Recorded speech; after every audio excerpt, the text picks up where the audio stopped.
Coming up on the Nexus, BBC bosses quit over the misleading editing of a Trump speech, but still insist BBC News is not institutionally biased. That's why it's the world's most trusted news provider. Hello and welcome to the Nexus. I'm Matthew Moore. Now, this is one of the biggest scandals to hit the BBC in its long history. The Director General resigned, the head of news resigned, and the chairman has apologised profusely. And yet, they and others continue to claim the BBC is impartial and the world's most trusted news source.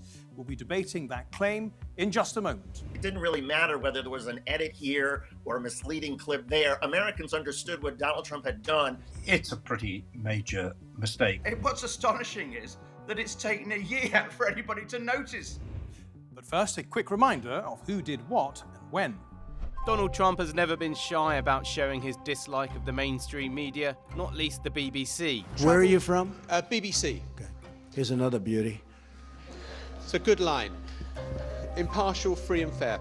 Yeah, sure. Now he's threatening the British broadcaster with a $1 billion lawsuit. Are you going ahead and suing the BBC? Well, I guess I have to. You know, why not? Because they defrauded the public, and they've admitted it. But tonight you are saying to our viewers that you will go forward and file a defamation lawsuit against the BBC. Well, I think I have an obligation to do it because you can't allow people to do that. It was the edit of a speech he gave before the January 6th Capitol riots in 2021 which has angered him. We're going to walk down to the Capitol, and I'll be there with you, and we fight. We fight like hell. And if you don't fight like hell, you're not going to have a country anymore. We're going to walk down to the Capitol, and we're going to cheer on our brave senators and congressmen and women. And we fight. We fight like hell. And if you don't fight like hell, you're not going to have a country anymore. The BBC's Panorama programme spliced these lines together in a documentary called Trump, A Second Chance, despite the fact they were said almost an hour apart. The BBC chairperson has apologised, admitting it gave the impression of a direct call for violent action. But what was the consequence of that? I think we just needed to go into a bit more detail, which is what we finally did, which was the impression it left on the British audience as opposed to the intention of the programme. The spurious edit was highlighted by an outside consultant brought in to check the BBC was following its own rules of impartiality. But in a memo written to the BBC board and later leaked, Michael Prescott concluded the organisation suffers from systemic issues of bias. I think it's right that we hold the BBC to the highest possible standards, given that it is the organisation through which we all have to fund in order to be able to watch anything else in this country. Prescott also accused the BBC of skewed coverage of the war on Gaza, bias on transgender issues and prioritising celebrity gossip over major political events on its news alerts. The fallout has seen heads roll. Director General Tim Davie and News Chief Deborah Turness both resigned. Although Turness said the buck stops with her, she was far from contrite after stepping down. Of course our journalists aren't corrupt. Our journalists are hard-working people who strive for impartiality, and I will stand by their journalism. Trump's lawyer has demanded a full retraction of what he calls false, defamatory, disparaging and inflammatory statements, an apology and compensation. This is familiar ground for Trump. In 2024, American broadcaster CBS paid out a large sum to the president after he accused them of editing an interview with Kamala Harris in a way that favoured her over him. So he's more than willing to take on media organisations who he believes have wronged him. The damage to the BBC could be financial and perhaps more expensively reputational. Well, our panel is standing by, but before we get to them, a couple of quick points. The timing of all this may be significant. The BBC released the documentary on the 28th of October last year, just 1 week before the presidential election, in which Trump was up against Kamala Harris. A point that Trump is keen to make. On Truth Social, he wrote, "These are very dishonest people who tried to step on the scales of a presidential election." Well, let's bring in our panel. And today we are joined by the former BBC correspondent, Michael Crick, the highly experienced media regulator, Richard Ayre, and the democratic strategist, David Shuster. Welcome to the panel, everybody. David, let's start with you. So your president is saying that the BBC and this Panorama documentary in particular was trying to put its thumb on the scales of a presidential election.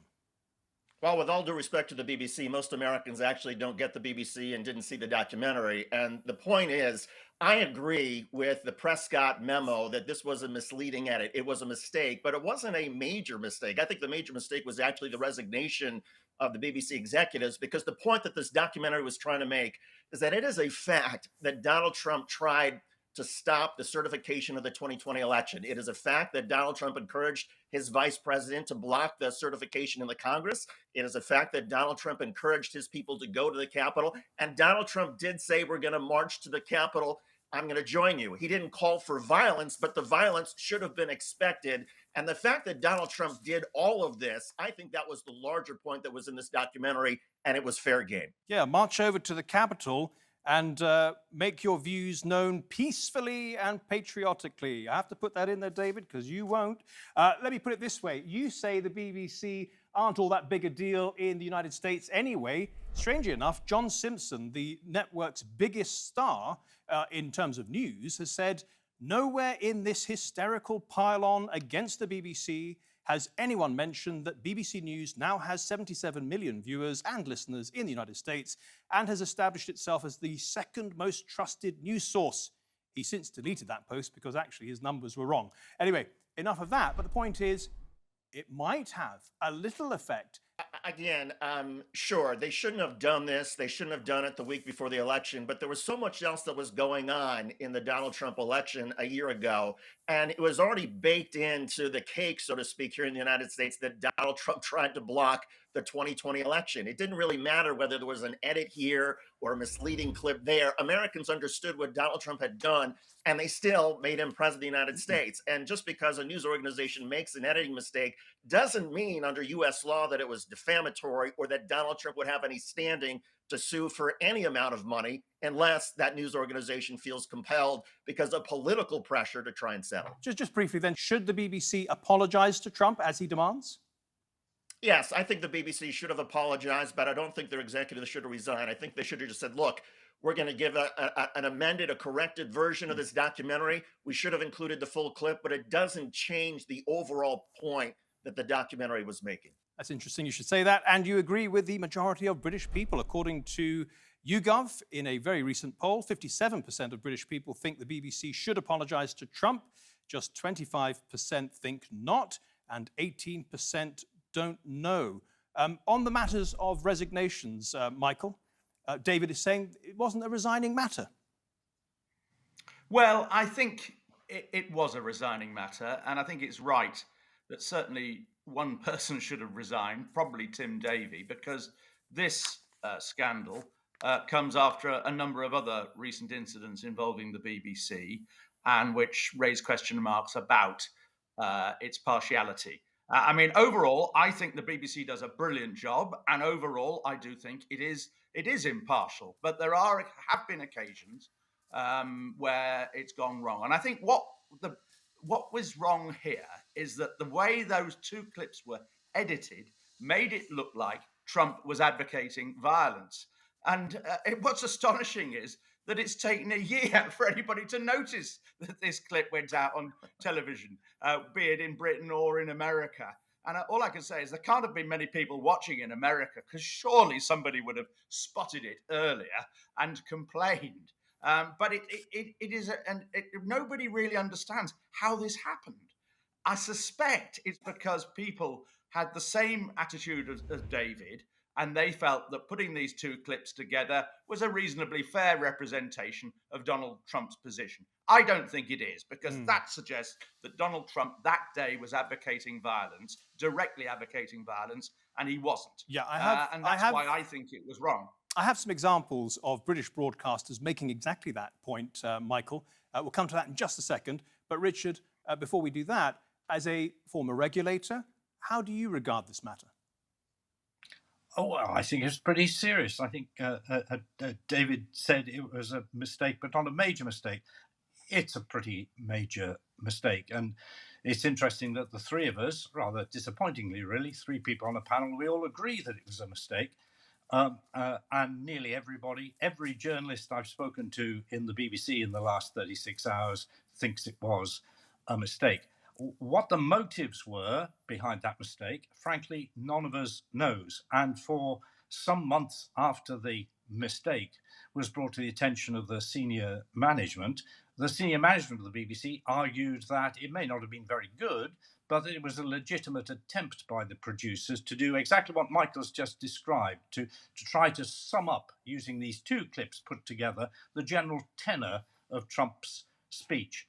Well, maybe they were too close to the programme, too close to the edit to see it the way that we all see it now. It seems to me to be completely indefensible. And the fact that the senior management of BBC News did defend it after it had been brought to their attention, defended it for months, is the reason I think why the CEO of News did resign and probably had to resign. Actually, I disagree with Michael. I don't think the DG should have resigned over this, and I'm not even sure that DG did resign over this. If you read his resignation statement, he says that this was clearly a factor, maybe a big factor, but there were other factors too, long-running factors of problems over editorial policy between some members of the board of the BBC and the Director General. Yes. Is it true, Richard, just briefly, that some members of the board actually didn't have a problem with the edit? It is, I'm not a member of the board, don't know what was said at the board. It's absolutely clear that some members of the board had a very profound problem with the edit. A couple of days after it was splashed by the Daily Telegraph, the leaders of News accepted it was wrong and wanted to make a public statement and apologise. Some members of the board stopped them from doing so on the grounds that they wanted the apology to be more abject and perhaps more wide-ranging. And that was one of the problems that the management has faced with the board over the last week. We're just going to pause our discussion for a minute to take a quick look at a couple of other developments in this story. Interestingly, some British broadcasters have put forward some mitigating factors in favour of the BBC. But he said both of those things in the same speech. Now, the edit was a mistake. 54 minutes apart, those words. Yeah, in the same speech, at an occasion where he was accused of inciting the riots. So do you think they materially misrepresented President Trump? I do. You think it was an outright lie? I do. I think it was a television lie. No, Kevin, do you think they materially misrepresented him? He said both of those things. Well, they shouldn't settle. We've seen Trump suing the New York Times, one of the greatest news organizations in the world. He's suing the Wall Street Journal for $1 billion. He's sued ABC. He's sued CBS. He's even suing the Pulitzer Prize Committee for giving a Pulitzer Prize to someone he doesn't like. I mean, this is vexatious nonsense, and the BBC should stand firm. It is actually the most trusted and impartial broadcasting institution in the world. And that was Jonathan Dimbleby ending that little sequence.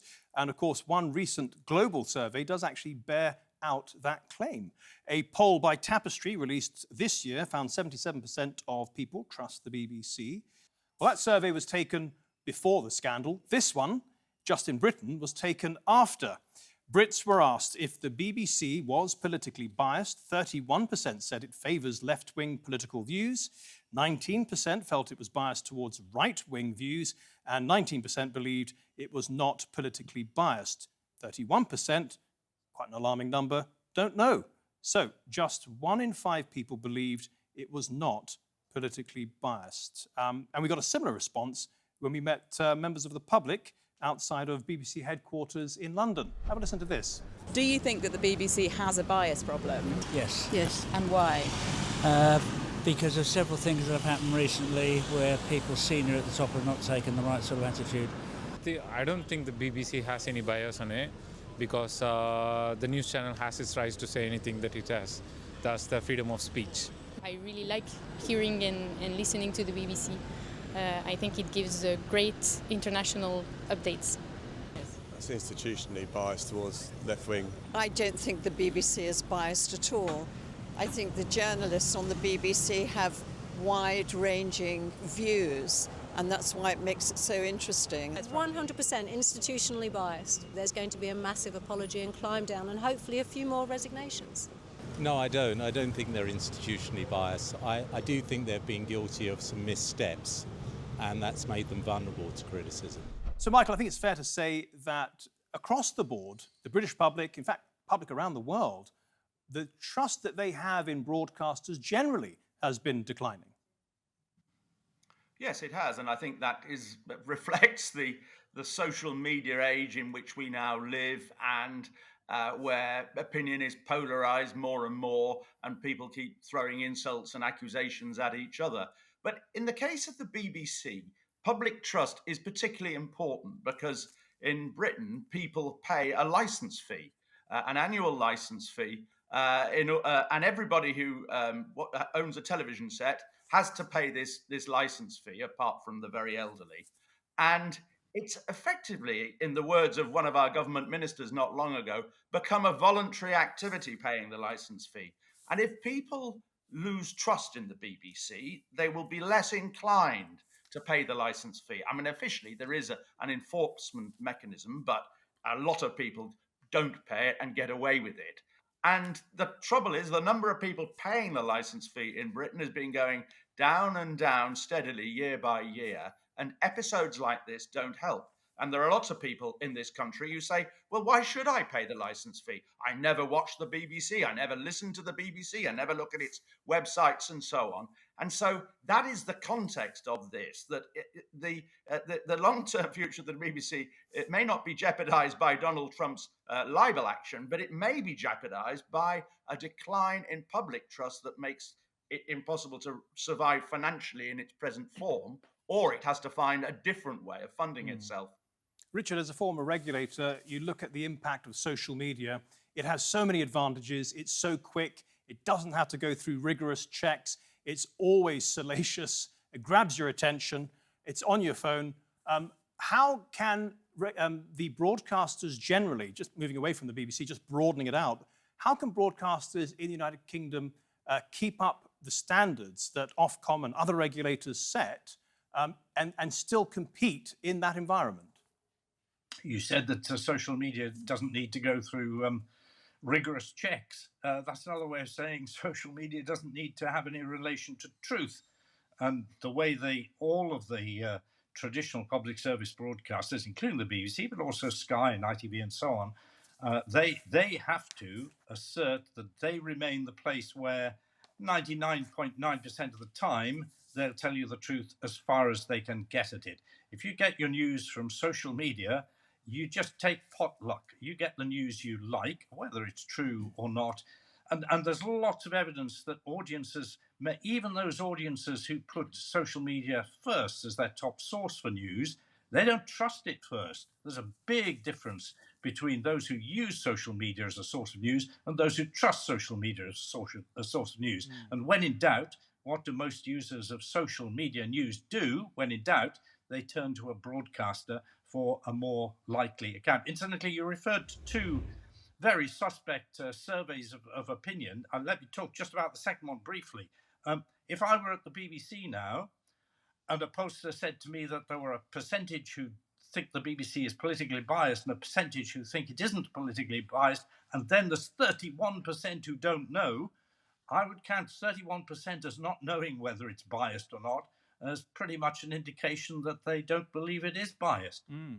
No, that's a good point. And in fact, the balance there, where some people think it's right and some people think it's left, it's a bit like that old sort of adage from the Speaker in the House, isn't it? If everybody hates me in the House of Commons, I must be doing something right. So perhaps we could look at those statistics differently, but that's not how it was presented. David, as an American, I want you to know that here in Britain, we are told we are very, very lucky to have the BBC. We're the envy of the world, and the United States could only wish to have something that was funded in the way that it is to maintain its impartiality. What is it like in the United States in the media landscape? The fact of the matter is, you look at those poll numbers and those splits, that is far better than any news organization, any cable channel, any broadcaster in the United States, where there's overwhelming perception of bias to the left or to the right. And that brings us neatly, really, to these lawsuits that Trump has taken against CBS, ABC, Google and Meta. He's actually won them all. They haven't admitted wrongdoing or liability, but they've paid him many, many millions of dollars. Don't you think it's fair when Trump says they've all got it in for me? No, it's not. I mean, what Donald Trump has is Donald Trump has an in for their money. Donald Trump is using the regulatory authority that the United States government has over all of these organizations to pressure them. CBS, for example, which settled with Donald Trump, CBS was in the middle of a merger with Paramount and Skydance, and in order to sort of grease the wheels on that, even though every legal expert says there was no case whatsoever, CBS should never have settled. But in order to grease the wheels so they could get regulatory approval from the Trump administration for this merger, that's why CBS paid out. That's the same reason that all American media organizations, Google, all the rest are paying Donald Trump. It's not because they think they have done anything wrong. It's because they want to operate in a favorable business environment in the Trump era. And this is the cost for doing business. That's a very interesting reading of it, actually. Thank you for that. Michael, Trump's team could argue that in what happened with those two clips being put together, it fed into the narrative of him being a threat to democracy, which was a case that was made across many major US broadcasters. I guess what I'm saying here is that the media has the power to potentially incite dangerous acts. Well, I think you're right. The media does have that power. But in this case, I mean, nobody, it seems, according to the BBC, and nobody else has come forward and said, I did complain, it seems nobody complained about this programme at the time. So the effect of the programme, the damage it actually did to Donald Trump seems to have been tiny. Now, if it had been an American broadcaster, then it might have been different. If it had been broadcast, say, in the summer of last year, while in the midst of the election campaign, rather than a few days before polling, when a lot of people had already voted, and most people had already decided how they were going to vote, it's going to be difficult for Trump to make a case that he suffered grave damage as a result of this program. After all, he was elected. And what's more, the coverage that this row has had has underlined the fact that Trump, in that famous speech that he made on January the 6th, did not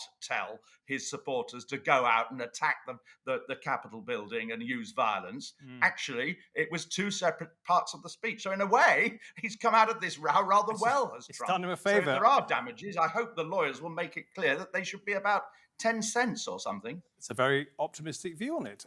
Richard, we're coming towards the end of the programme. Michael mentioned that what's really extraordinary about this, and actually I think he's right, is that nobody spotted it sooner. Is that the regulator's job?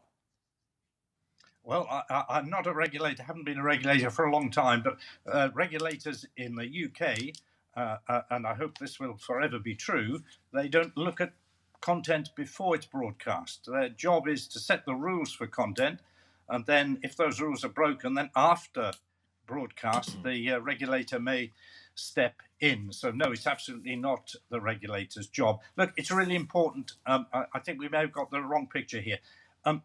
The BBC does have a growing channel in the States with a growing audience. I think an independent survey last week published in North America said it's the second most popular, second most trusted channel in the United States. Guess which the first most trusted is? That's the Weather Channel. But this program was not shown on BBC America. It was shown on the iPlayer, the internet player of the BBC, but the iPlayer isn't accessible when you're outside the United Kingdom. So this was not available in North America. It cannot have had any effect upon the election. I think the BBC will argue, and they're right, it can have had negligible effect upon Donald Trump's high reputation. Thank you for that. David, just a final question. In this country, a lot of the defenders of the BBC are saying everyone is piling on because they have something to gain, especially if they're right-wing newspapers or other media outlets like GB News. And other people are saying, it doesn't deserve a license fee, it should be commercialised, make its own money. Are there risks in commercialising it?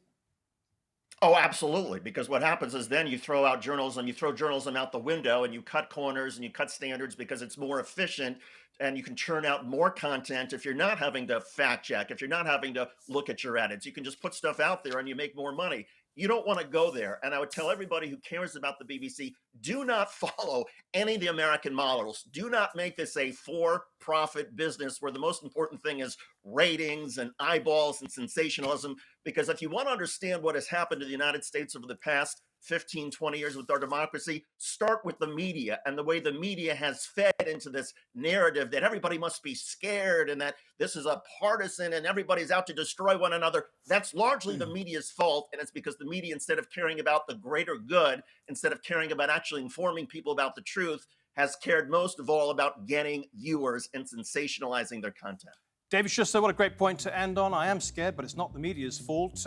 Richard Ayre and Michael Crick, thank you all very much. Really appreciate that. And thank you at home and on your phones for watching. Until next week then, goodbye.